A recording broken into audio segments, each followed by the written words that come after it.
Om Swastiastu, Salam Kumasati, Damai. Perkenalkan, nama saya Ibu Atike, instansi SMP 4 Semarapura. Basic saya adalah sebagai guru IPA. Nah, di sini saya akan mengajar materi yang berjudul tentang ciri-ciri makhluk hidup. Nah, langsung saja saya akan mulai pembelajarannya. Selamat pagi anak-anak. Selamat bertemu kembali kepada Bapak, dan sekarang Bapak akan ngasih materi baru, yaitu tentang ciri-ciri makhluk hidup. Nah, sebelum itu kalian berdoa dulu supaya nanti di dalam proses pembelajaran bisa berjalan dengan lancar. Berdoa menurut dengan kepercayaan dan agama masing-masing. Dimulai. Berdoa selesai. Nah, seperti biasa, Bapak akan absen dulu. Apakah kalian ada yang tidak masuk hari ini? Ini ya, ya bagus sekali. Bapak akan seperti itu terus, ya. Biar proses pembelajarannya menjadi full, ya. Baik, Bapak akan langsung saja menjelaskan materi. Silakan buka dulu bukunya, yaitu mulai tentang ciri-ciri makhluk hidup. Nah, ciri-ciri makhluk hidup, komposisi dasarnya adalah kalian mampu mengidentifikasi apa itu makhluk hidup. Nah, tujuan dari pembelajaran ini adalah kalian bisa memahami keanekaragaman makhluk hidup itu sendiri. Nah, seperti itu. Yang dimaksud dengan makhluk hidup itu apa, Nana? Yang pertama itu adalah manusia, hewan, dan tumbuhan. Itu napas. Kalau pada manusia itu bernapas dengan menggunakan paru-paru. Nah, kalau ada ikan itu napas menggunakan insan. Kalau belalang dia melakukan pernapasan itu dengan menggunakan apa? Menggunakan apa, Nana? Menggunakan terapi. Nah, kalau kakak itu bisa paru-paru dan kulit, makanya kakak tersebut bisa berada di dalam air itu yang sangat lama sekali. Nah, itu kelebihan dari kakak. Sudah itu, yang terakhir adalah tumbuhan. Tumbuhan berrespirasi atau bernapas menggunakan stomata atau tumbuhan. Seperti itu. Yang kedua adalah bergerak.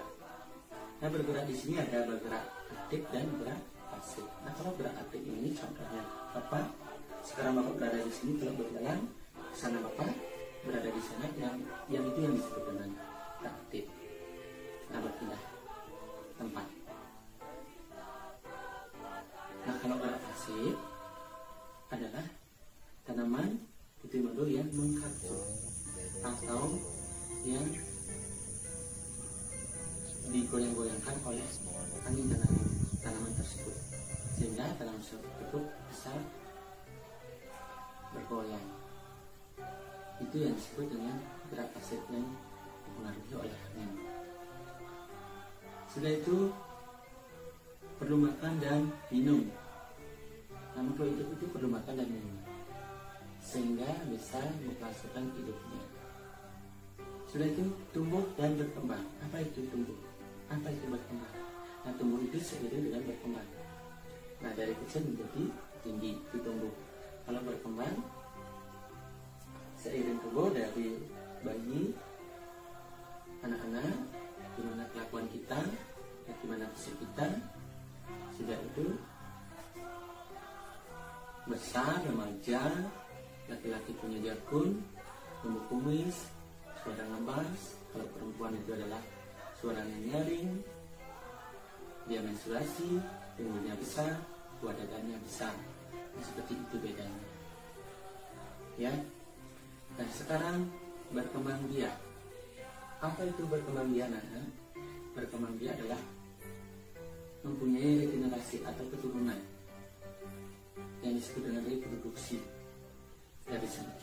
menjadi banyak. Itu yang disebut dengan banyak. Ya. Nah sekarang apakah terhadap pasangan?